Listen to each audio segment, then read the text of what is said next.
Clinton is done playing nice. Now, following a recent surge in polls by Senator Bernie Sanders in both Iowa and New Hampshire, that puts him on top into the, of course, first caucus states, Hillary Clinton has decided to no longer play nice. She's going on the attack. Now, in a recent speech in Iowa, she went after Senator Sanders on some of their differences. Let's listen to that. We're getting into that period before the caucus that I kind of call the let's get real period. You know, everybody's been out there and lots of good energy. I love it. And I love the spirited debate on our side. It is so much better than the personal attacks and the nonsense being spouted by the Republicans, isn't it? But we do have differences. And I think it's time and very important for people to understand what those differences are. All right, so there are some differences, of course, and Hillary Clinton went on to draw some of the differences to illustrate this with contrasts on guns, healthcare, and financial regulation. So what I'm going to do is I'm going to show you a clip of her talking about healthcare. Now Bernie, give him credit, has a different idea. And he's introduced legislation, I think 9 times in the Congress and the Senate about what he thinks should be done. He wants to roll Medicare, Medicaid, the Children's Health Insurance Program, Affordable Care Act program, and private health insurance into a national system and then turn it over to the states to administer. Now, if that's the kind of revolution he's talking about, I am worried. Except that is complete bullshit. She says he wants to get rid of the Affordable Care Act. Really? You do realize that he helped write parts of it. No, his real plan is to actually make Medicare available for anyone. He's not taking Medicare away. He's saying, hey, this system that's very, very popular with seniors, we're going to expand it to everybody. We want everybody to have it. If you have a universal system that does everything that these other programs already does, if you put a system in place that does what those programs are doing right now, then those programs become redundant and you don't need them. So yes, you combine them all, you expand Medicare to everyone. That's called a universal system. And here's the other thing. It doesn't give control of these programs or that program over to the states. See, I don't think she gets the meaning of universal health care. It means that everyone gets it. That's what universal means. Now, obviously, she knows what it means, but she's making a dishonest attack on the Sanders position. Under Bernie Sanders' plan, Republican governors could not deny anyone health care under that system. They don't have control over it, over who gets that insurance. Now, how it's actually implemented and control over it, sure, I could understand the state saying, okay, this is how we're going to roll it out to everyone. Okay, I could get that. But under a universal system, everybody gets it. Everybody gets health care. No one gets left out.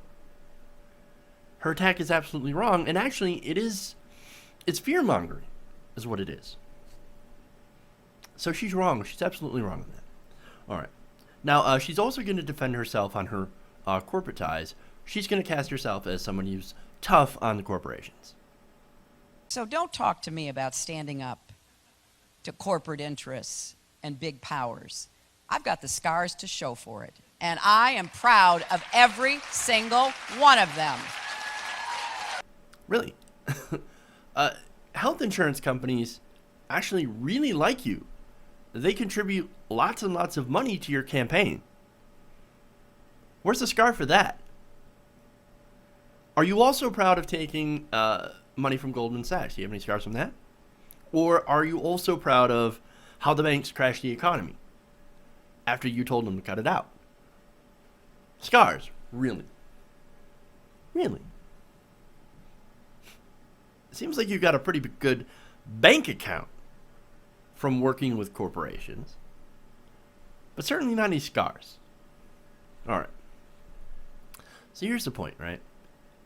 This attack, these attacks right now, constitute a major shift in the Democratic primary race.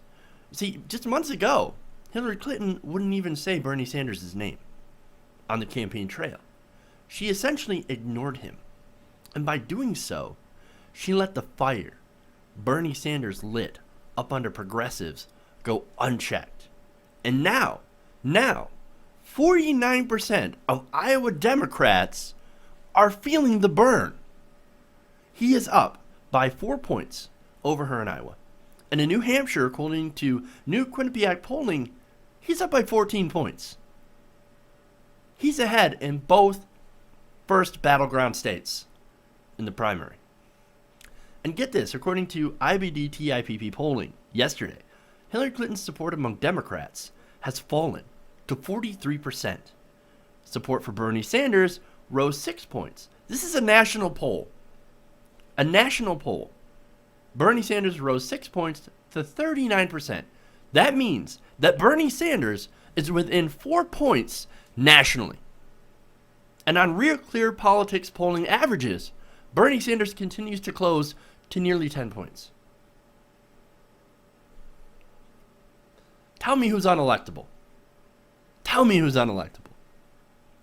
Tell me people out there ain't feeling the burn. You know they are. But what about women? Women won't go for Bernie Sanders. Women are clearly in the Hillary Clinton camp. Oh, really?